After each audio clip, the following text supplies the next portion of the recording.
Good Tuesday morning, Market Chameleons, and everyone joining us for the first time. Thanks for coming by and checking out the Market Chameleon pre-market show with this man, Mr. Miami, Dimitri Pargamonic. How you doing, Dima? Good morning, Will. How are you? Welcome back. After the disclaimer, you have to let everyone know how Miami was. Everyone's asking on the chat. So, Okay, sure.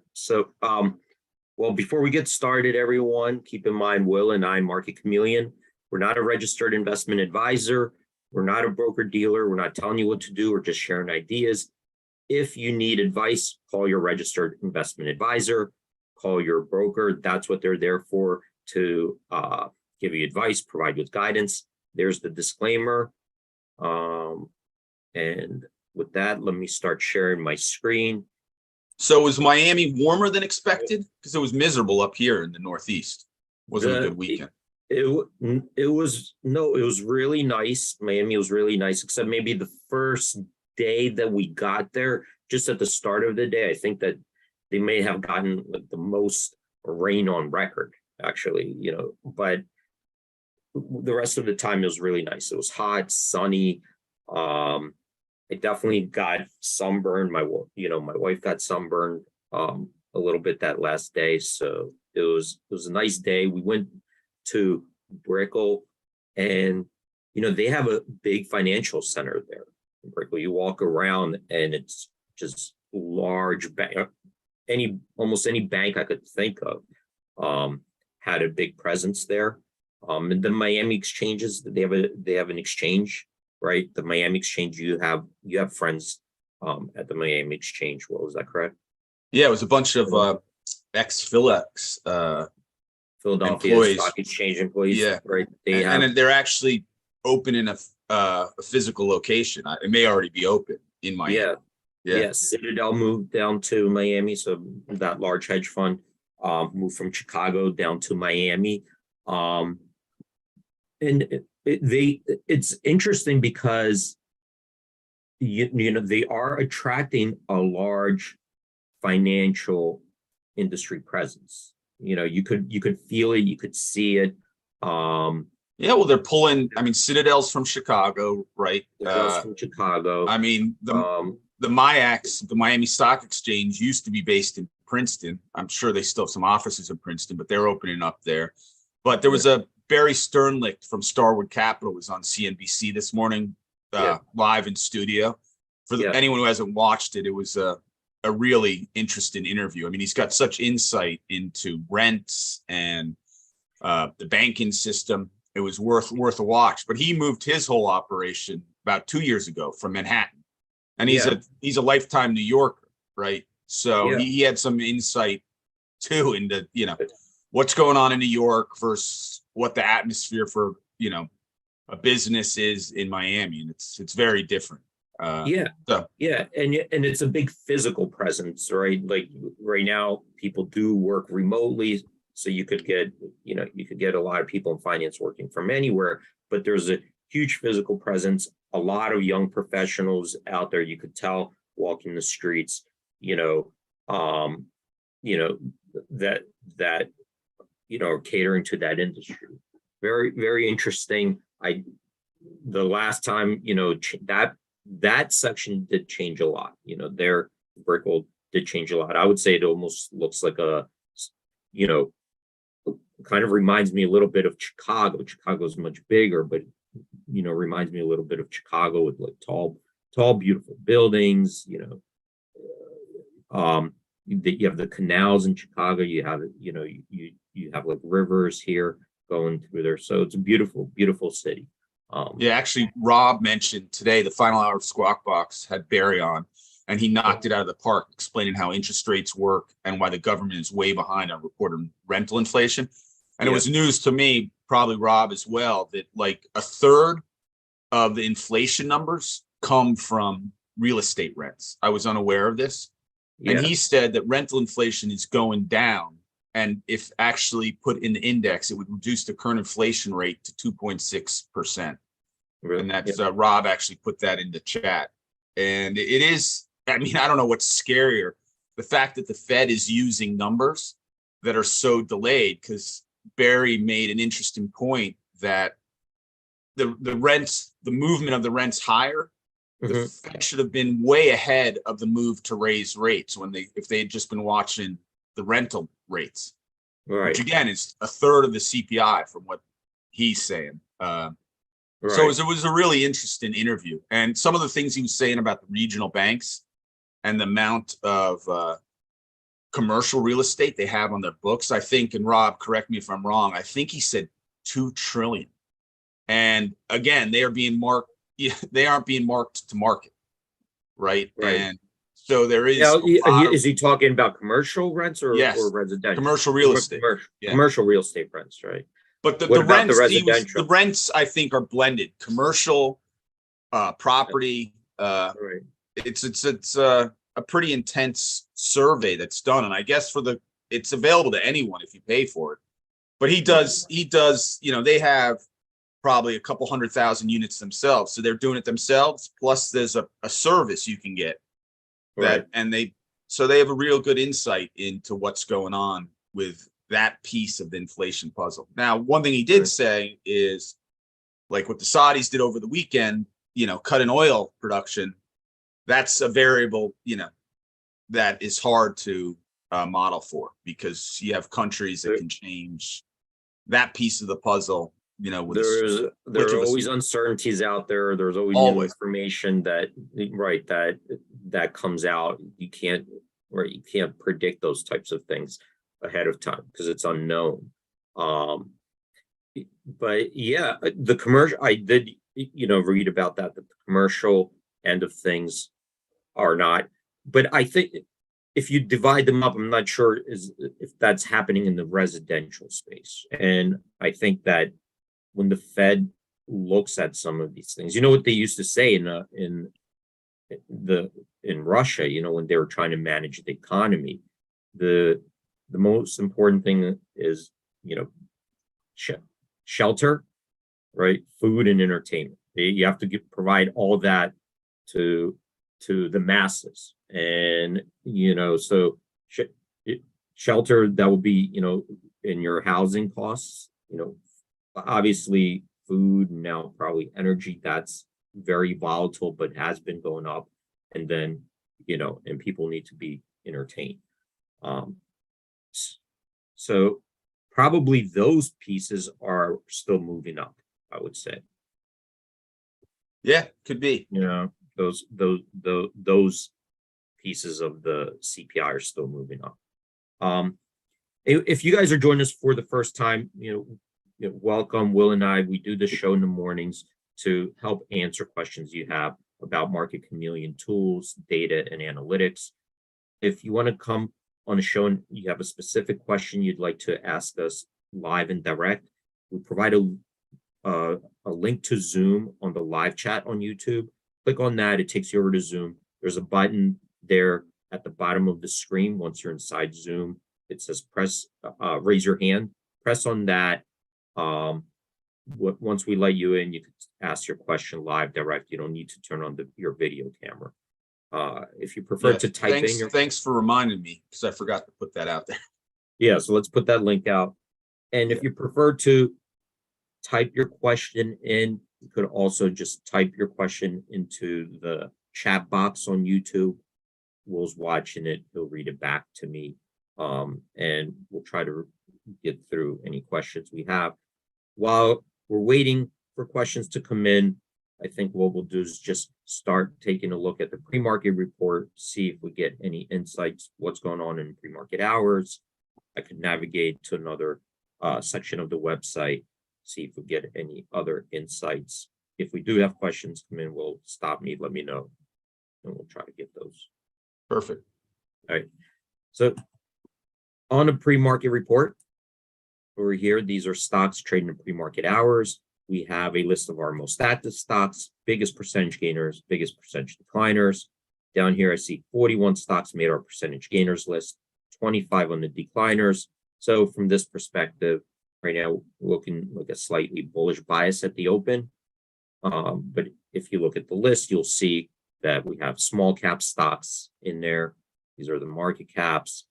There are ETFs, leverage products, a preferred stock, closed-end fund. Anything could make this list that if it's traded on a major US exchange. It's trading in pre-market hours and meets our thresholds. It will make this list, and we want to narrow down this list to a smaller group of stocks to get a little bit more focused insight. And what I'll do is use the filters here as an example up top. And this one in ETF, if I drop it down, I get a list of ETFs to choose from. And when you choose one of these ETFs, the list below will get filtered by stocks that are holdings inside that ETF. We've got sector ETFs in there, some broad-based ETFs. Let's take a look at the S&P 500. That's the SPY ETF. You click on that, the filter, this will filter stocks by holdings in SPY. And here we see 5 stocks made up percentage gainers, list 1 on the decliners. So here, slightly bullish bias at the open. And I know, while we were in here, the market seems like it's been going up almost every day now, and it's up, 7% for the quarter, right? Well, let's take a look. The move with all this, I mean, and this is what the market does, right? It's sometimes seems counterintuitive with all this negative news, bank worries, right. The market is, it's been ripping, right? Really. Yeah, it's been ripping. So let's take a look at SPY and stop me if we do have questions coming in.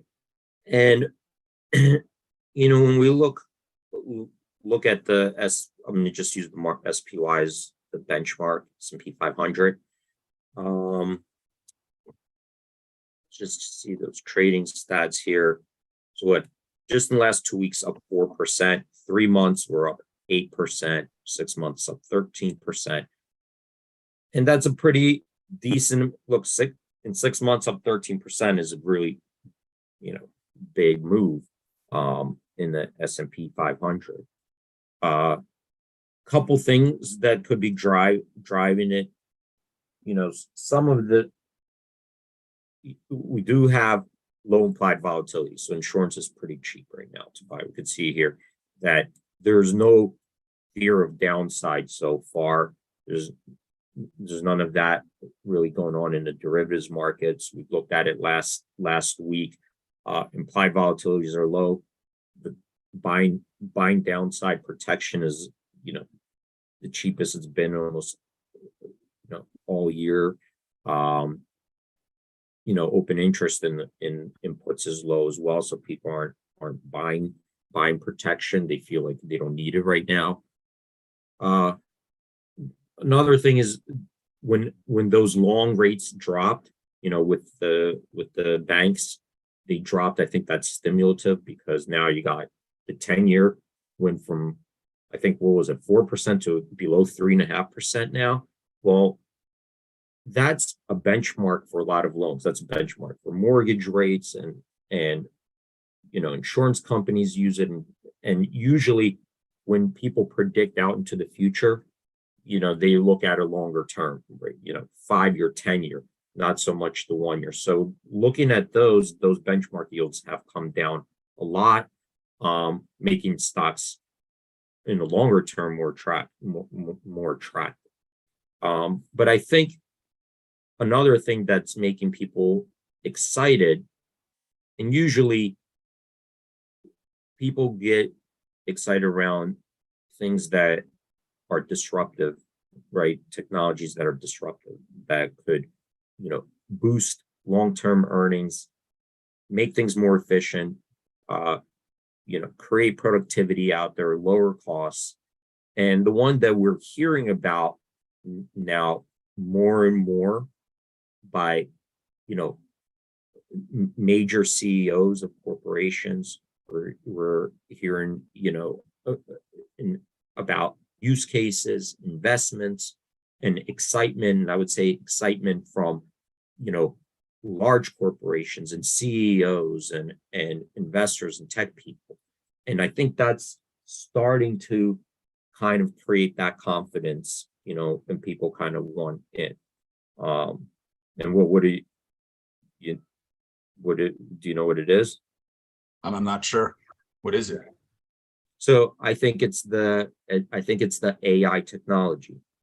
Ah, If you if you pay close attention, more and more I think Jamie Dimon was just talking about it, right? You have people from the banking industry, from healthcare, from technology sector, and when you look at the AI technology, at least right now, we don't have, it's not fully integrated or implemented, but it is something that could be disruptive to the entire economy, that could touch almost any industry.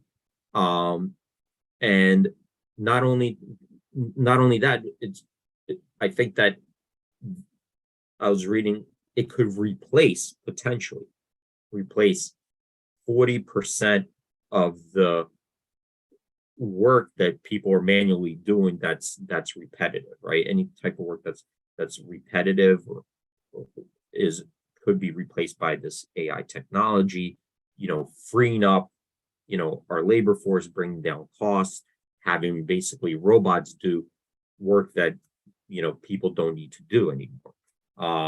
And it could be, we're kind of getting a little bit of it from specific companies that are working on it internally, like Tesla's working on autonomous driving cars, right? So robots that will perform tasks for you. I think he even said that he thinks there'll be robots, mowing your lawn, robots, I don't know, coming to your house, cooking and cleaning and doing tasks for you. And that, yes, that part is exciting, but what I think that open AI and ChatGPT, what that part is doing is saying that the technology is not going to be only available to internal companies, proprietary, because whatever Tesla does, that's proprietary to Tesla, right? Whatever, let's say Meta does, it's proprietary. Well, and there has been AI for years, right? I mean, Google, the way it works is artificial intelligence, yeah. But what they're trying to do is say, we're going to open up these models for other people to be able to leverage and use, right? So it's kind of like what the internet did, or what, computer coding, and they're opening up that technology where other people could start to leverage, benefit from it, yeah, and benefit from it. And that's, I think, a much bigger deal than if Tesla could have great technology and they could create autonomous cars, and that will be great for Tesla, and it might be beneficial to the broader economy, but it's not going to have the same impact as when you just open it up and let everybody's creative. Everybody is creative in their own ways, has ideas in their own ways, and you don't know where the next great idea. The next great idea doesn't have to come in from inside a corporation. It could come from somebody working from home, or it could come from smart teenagers with an idea or whatever it is. But once you're allowing people to tap into that technology, that does have a huge potential to be disruptive, just like the internet has been disruptive. This definitely has that potential, and you're reading it and hearing about it more and more comments from major CEOs, in different industries, very excited about it, to be able to access and use it within their own business processes, right? So I think that any technologies, they start out with enthusiasm, right? People get enthusiastic, maybe even over enthusiastic, but we're feeling a little bit of that right now. Don't you think that, Will? I agree. I think it's very it's been very beneficial, particularly to programmers, people who create content. And then it's just scratching the surface, right? I know my brother, for instance, uses it, and he, talked to me about it basically right when it went live. And it's amazing how just in the, what is it, 4 months now that it's been, that the public has had access to it, the things you're reading about that people are doing with it. It's pretty incredible. How quickly people are getting excited about it, adapting it. And that's the key, right? That if people are using it and excited about it and they're building on top of it, then the potentials there are enormous. You don't know what will be, but people are actually starting to apply it. I used it a little bit and I could tell that, yes, it will increase productivity for sure within a lot of firms, because one of our things is it's not fun to write explanations or write the content around your own data and your own analytic. It takes time and effort, and you could be good at some things but not great at other things. And it is very helpful, that it does increase your productivity. It can, replace a lot of services that you're forced to kind of use out there, and it makes things quicker. So I think that it brings down pay costs, attention. right?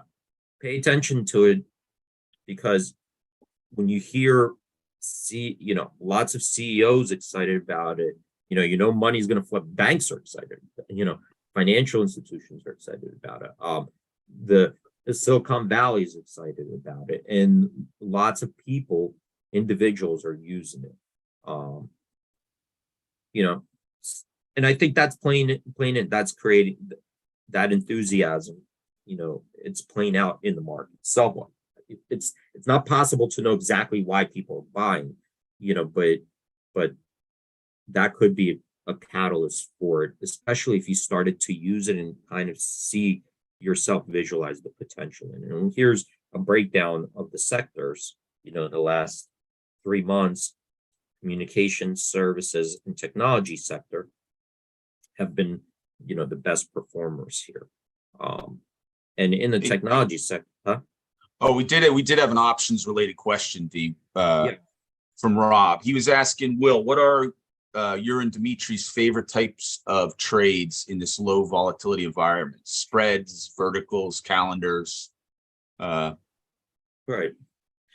And it depends. The outlook, the information can change, right? So I can't give you a blanket answer, that this is always the case, because things change and the markets are changing.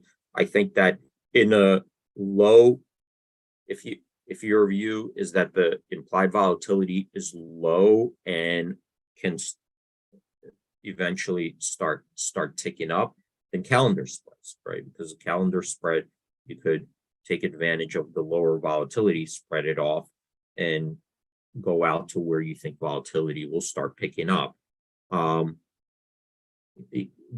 Vertical spreads, you could once you start using vertical spreads, then you could from there start to customize. It doesn't have to be necessarily a spread that, call spread or put spread. It could be a ratio spread. It could be tailored based on your outlook.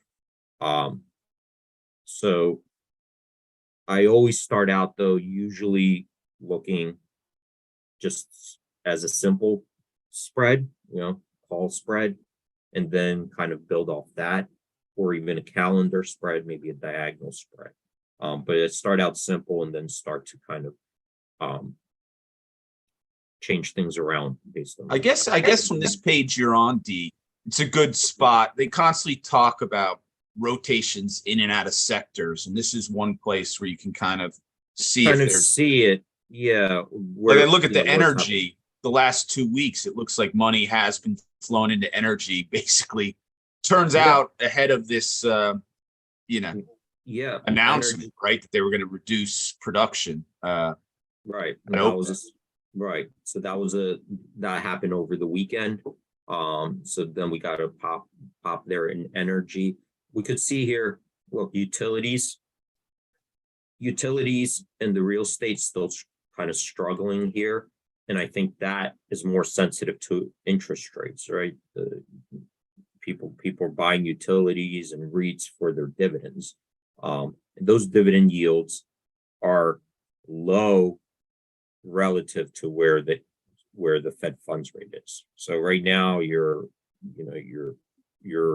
kind of hoping that either interest rates come down or you see earnings growth there. But the utilities REITs, they're struggling there.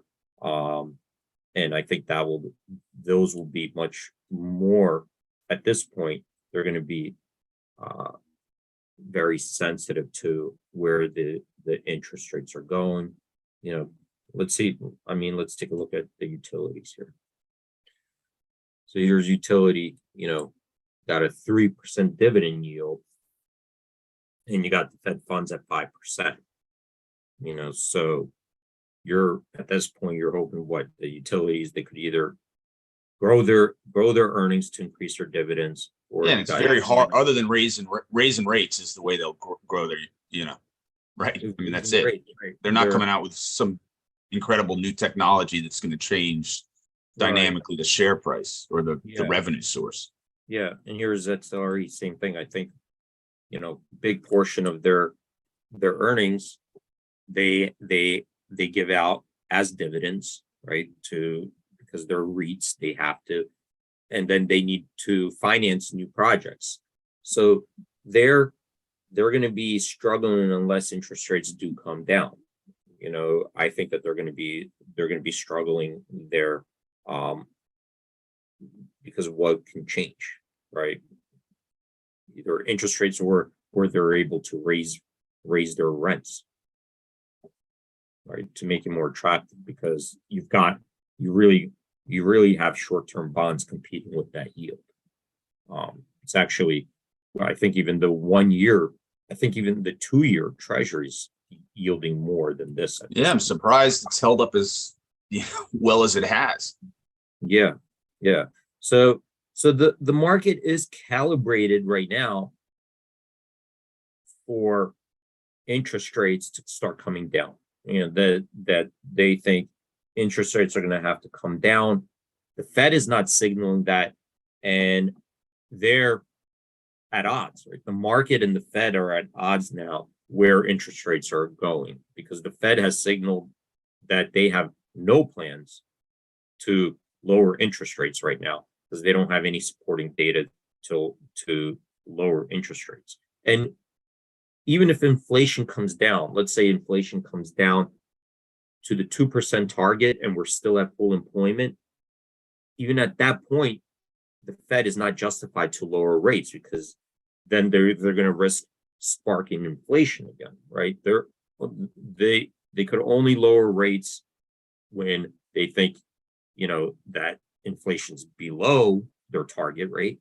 We have deflation, or we have, unemployment rising.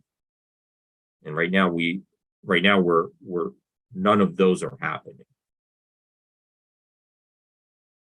So we're right up at 9:30. Will, I don't know. Will, I think you were breaking out. Yeah, no, that's perfect, D. That was an awesome show. It's great to have you back in the Northeast. Thanks so much, my friend. All right. Thanks, everyone, for joining. Stay safe out there. Have a great trading day. Hope to see you guys tomorrow. Trade in peace, chameleons. Great job, D. Bye.